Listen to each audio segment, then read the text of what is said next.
6개의 새 아파트에 당첨이 되기 위해서 청약 공부를 하는 거죠. 여러분 안녕하세요. 여러분의 집 걱정을 함께 해드리는 취매단입니다. 오늘부터는요, 요 날 잡고 청약 공부라는 제목을 잡고요. 아파트 청약 제도에 대해서 정의를 하려고 합니다. 요 청약의 요 청자도 모르시는 분들을 위해서 하나부터 10까지 다 참견해 드릴 거니까요. 부동산이 처음이시다, 청약이 처음이시다 하시는 분들은 앞으로 제가 오늘부터 쭉 만들어갈 영상들을 함께 해주신다 그러면 부동산이나 청약의 기초에 대해서 빠르고 쉽게 이해하시는데 큰 도움이 되실 거라 생각이 들어요.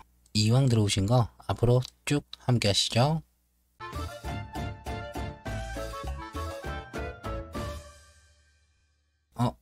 근데요, 왜 청약인가요?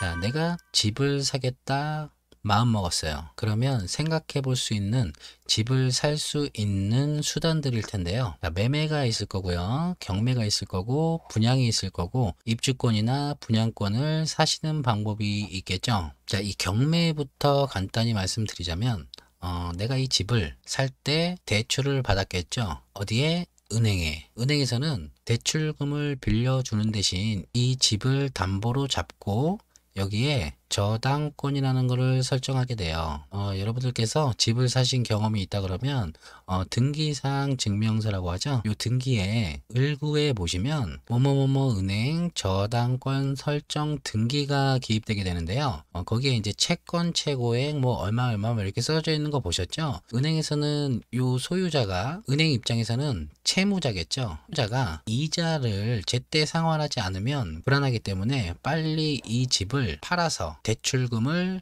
회수해야 되니까 은행에서는 그 저당권에 기해서 요 집을 경매에 넘기게 되고, 우리는 요 경매에 나온 집을 관심을 갖고 있다가 경매에 참여해서 낙찰을 받으면 이 소유권을 얻을 수 있게 되는 구조예요. 우리는 이 경매를 왜 하는 거죠? 하나예요. 싸게 사기 위해서. 도망권이 너무 좋다거나 내가 평소에 정말로 원하는 집이었다던가 어떤 이유가 있어서 낙찰 받는 경우도 있겠지만 보통은 싸게 사기 위해서 경매에 참여를 하게 되는 거예요. 그런데요, 요즘 시장에서는 경매를 통해서 집을 싸게 사는 게 어려워요. 거의 불가능한 수준이에요. 제 개인적인 판단이고요. 어차피 부동산을 처음 이제 공부하신다고 마음 먹었으니까 평일날 시간이 혹시 되신다면 경매 법원에 한번 가보세요. 경매 법원에 가시면 당일 입찰할 물건들이요, 이렇게 쭉 있겠죠. 여기는 임야가 될 수도 있을 거고, 여기는 주택이 될 수도 있을 거고, 여기는 아파트가 될 수도 있을 거고, 여기는 쭉 물건들이 있을 텐데요. 여기서 사람들이 가만히 있다가 갑자기 이 아파트가 나오면 사람들이 몰리세요. 이 낙찰가를 보면 도대체 왜 이 가격에 이 집을 낙찰 받으시지 하는 의문이 들어요. 항상 나라면 이 가격에 절대 안 들어갔을 텐데. 어쨌든 어려운 일 아니니까요. 요 시간 나실 때 요 경매법원에 한번 가보세요. 가보시면 아마 새로운 경험을 해보실 수 있을 거예요. 자, 요런 기사를 봤어요. 아파트 경매 낙찰가율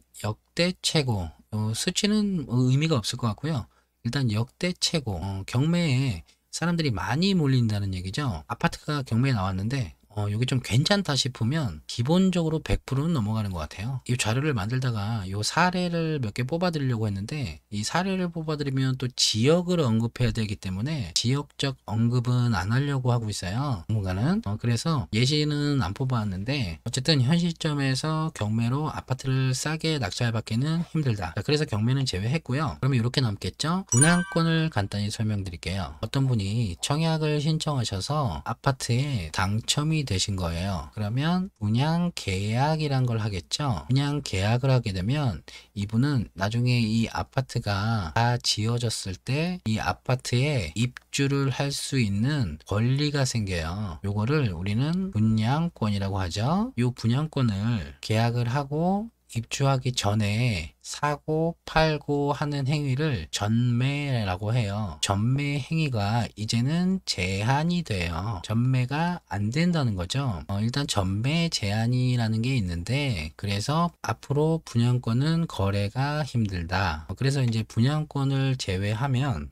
이렇게 남겠죠. 자, 입주권을 간단히 설명드리면, 자, 어떤 동네가 있어요. 재개발 얘기가 나오고 있어요. 그러면 기본 계획이나 정비 계획이라는 것을 거쳐서 정비 구역으로 지정이 돼요. 그리고 조합이 설립되면 요 주택을 소유하고 계신 요 소유자는 조합원의 지위를 가지시게 돼요. 나중에 요 집들이 다 철거되고 요 땅에 새로 아파트가 들어오겠죠. 요 아파트를 건설할 시공사를 선정하고요. 요 주택의 자산 평가를 하게 돼요. 요거를 감정평가라고 하는데요. 감평가가 나오면 우리는 이 감평가를 보고 이 집을 사야 되나 말아야 되나 고민을 하죠. 이 구간이 우리가 입주권을 사기 전에 고민하게 되는 1단계 구간이고요.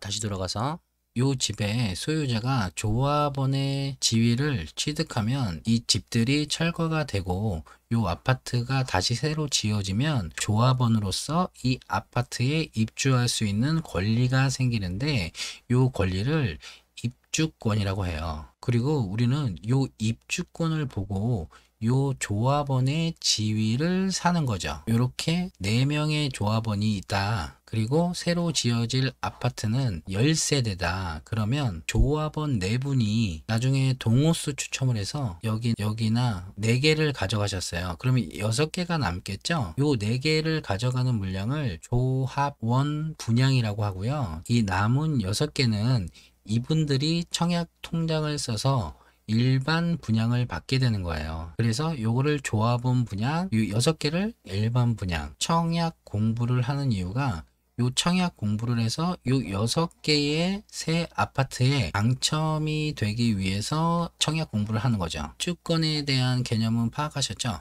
자, 그럼 이제 매매가 났겠네요. 우리나라에서는요, 이 매매를 생각하려면 이 전세 가격을 빼놓고 얘기할 수가 없어요. 이 전세 가격만 놓고 봐도 이야기할 게 하루가 넘어가거든요.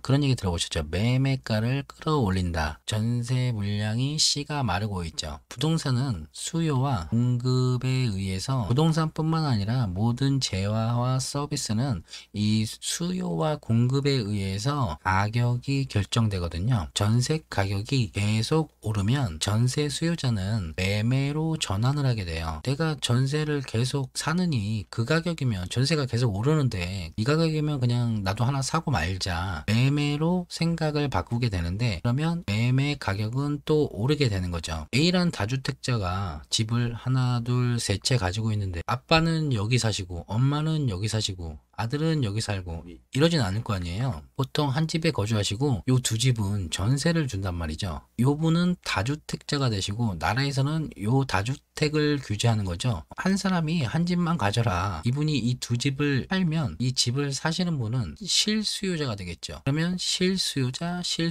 전세 매물이 없어지는 거죠. 수요는 올라가고 있는데 전세 공급이 줄어드는 거예요. 당연히 전세 가격이 올라가겠죠. 전세 가격이 올라가면 매매는 당연히 올라가게 되는 거예요. 자, 매매가 지금 이 가격이 여기에 있다. 매매가 여기에 있는데 분양은 아직 여기에 있다. 눈에 많이 보이는 얘기잖아요. 시세나 호가만 파악해봐도 분양가를 비교하면 알 수 있는 부분이잖아요. 지금 이 매매 가격이 여기에 있는데 이 가격이 앞으로 더 올라갈지 떨어져 버릴지 그걸 알 수가 없다. 예상은 할 수 있겠지만 예상은 언제나 빗나갈 수도 있는 거. 어떤 호환 마마 등이 불어닥쳐 매매가를 끌어내릴 수도 있는 상황이다. 이걸 염두에 두는 사람이 또 많다.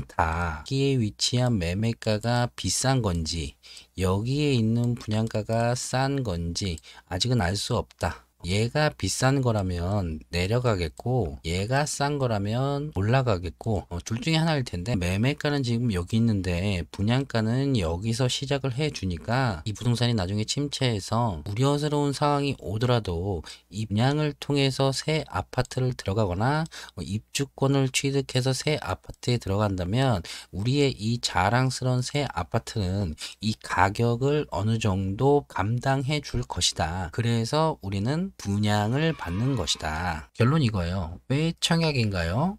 자, 새 아파트를 새 아파트를 저렴하게 사니까. 그래서 우리는 분양을 공부하는 겁니다. 자, 분양 공부를 다 했는데 나는 당첨이 될 수 있거나 되는 사람이다. 그러면 분양을 노리시는 거고요. 다 따져봐도 나는 당첨이 안 된다. 그러면 위로 빨리, 최대한 빨리, 그거죠. 아니, 이걸 누가 모르나요? 네, 많이 모르세요. 많이 모르세요. 자격이 되는데 관심을 안 두시는 분들이 계시고요. 정말 틱을 만한 당첨 가능성에 목을 매시는 분이 계세요. 이분은요, 그냥 접수만 하면 바로 당첨이시거든요. 몰라서, 아무것도 몰라서 얻을 수 있는 걸 못 얻으셨고요. 이분은요, 희박한 당첨 가능성만 믿고요. 다른 아파트 가격이 오르는 것만 쳐다보시다가 매수는 못 하시고, 지금은요, 더 오르기 전에 빌라라도 사야 하나 고민하고 계셨어요. 정말 많으세요. 이분들의 문제는 뭘까요? 한 발, 아니 10발 늦는다. 항상 늦는다. 자, 이런 기사가 있더라고요. 한국경제TV 기사인데요. 코로나 1년 모든 게 바뀌었다. 문 닫고 불 꺼진 상가 속출. 소상공인 붕괴. 갑자기 피곤해지네요. 다음 영상에서 계속할게요.